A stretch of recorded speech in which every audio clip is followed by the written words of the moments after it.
নিরামিষের দিনে অনেকেই আছে খাবার নিয়ে প্রচণ্ড ঝামেলা করে, তাদের জন্য এভাবে একবার ছানার এই রেসিপিটি ট্রাই করতে পারেন। এখানে আমি 1 কেজি দুধের ছানাটাকে তৈরি করে নিয়েছি। আর এই ছানার টেস্টটাই আলাদা হয়। ছানার এই রেসিপিটি বানানোর জন্য যা যা উপকরণ দরকার আমি সবগুলোই রেডি করে নিয়েছি। এখানে আছে জিরে বাটা, সাথে নিয়েছি টমেটো পেস্ট করে, আর আছে আদা বাটা, আর 2টো আলু আমি এভাবে টুকরো টুকরো করে কেটে নিয়েছি, আর সাথে নিয়েছি শুকনো লঙ্কা ও কাঁচা লঙ্কা। এবারে চলুন রান্নাটা শুরু করা যাক। কড়াইয়ের মধ্যে তেল দিয়ে দিলাম, আর তেলটা ভালোভাবে গরম হয়ে আসলে এর মধ্যে আমি দিয়ে দেব হলুদ গুঁড়ো। এবারে কেটে রাখা আলুগুলোকে ভালো করে ভেজে নেব। আলুগুলোতে আমি লবণটাও দিয়ে দিলাম, এগুলোকে ভালো করে ভেজে নিচ্ছি। আলুগুলো খুব ভালো করে ভাজা হয়ে গেলে কিন্তু রান্নাটা খুব সহজ হয়ে যায়। আর এখানে আলুগুলো দেখুন খুব ভালো করে ভাজাও হয়ে গেছে। এবার এগুলোকে আমি তুলে নিচ্ছি।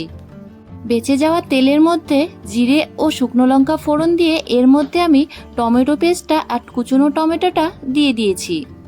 এর মধ্যে আমি হলুদ গুঁড়ো আর সাথে দিচ্ছি লবণ। এবারে ভালো করে টমেটোগুলোকে ভেজে নিচ্ছি।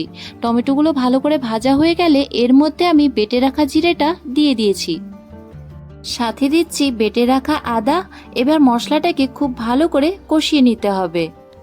মশলাটা খুব ভালোভাবে তৈরি হয়ে গেলে এবার এর মধ্যে আমি ছানাটাকে দিয়ে দেব। মশলাটা আমার খুব ভালোভাবে তৈরি হয়ে গেছে। এবার এর মধ্যে আমি ছানাটাকে দিয়ে দিলাম, সাথে আমি ভেজে রাখা আলুটাকেও দিয়ে দেব। তারপরে এটাকে খুব ভালো করে কষাতে হবে। ছানাটা ভালোভাবে কষানো হয়ে গেলে এবার এর মধ্যে আমি 1 গ্লাস পরিমাণ জল দিয়ে দেব। ছানাটা এখানে আমার মোটামুটি খুব ভালোভাবেই কষানো হয়ে গেছে। এবার এর মধ্যে আমি দিয়ে দিলাম জল। জলটা যতক্ষণ না ভালোভাবে শুকিয়ে আসছে ততক্ষণ কিন্তু একটু পরপরই এভাবে নাড়িয়ে দিতে হবে। এর মধ্যে আমি দিয়ে দেব 2টো চিড়ে রাখা কাঁচা লঙ্কা, আর সাথে দেব একটুখানি কিশমিশ। আপনারা চাইলে এখানে কিন্তু কাজু বাটাটাও দিতে পারেন, এটাও বেশ ভালোই লাগে। এটা কিন্তু এভাবেই রান্না করতে হবে যেন খুব বেশি ঝোল না থাকে আর একদম যেন শুকিয়ে না যায়, তাহলে কিন্তু ভালো লাগবে না। আমার যেরকমটা দরকার ঠিক সেরকমই এটা প্রায় হয়ে এসছে, আর জলটাও অনেকটা শুকিয়ে গেছে। এবার কিন্তু কড়াই গায়ে গায়ে একটুখানি লেগেও যাচ্ছে। এবার এটাকে আমি তুলে নিচ্ছি। এই রেসিপিটি বানানো কিন্তু খুবই সহজ আর সময়টাও বেশ কম লাগে।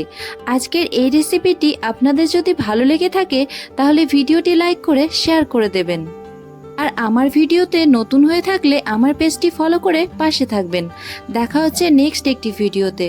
ততক্ষণে ভালো থাকবেন, সুস্থ থাকবেন, সাবধানে থাকবেন।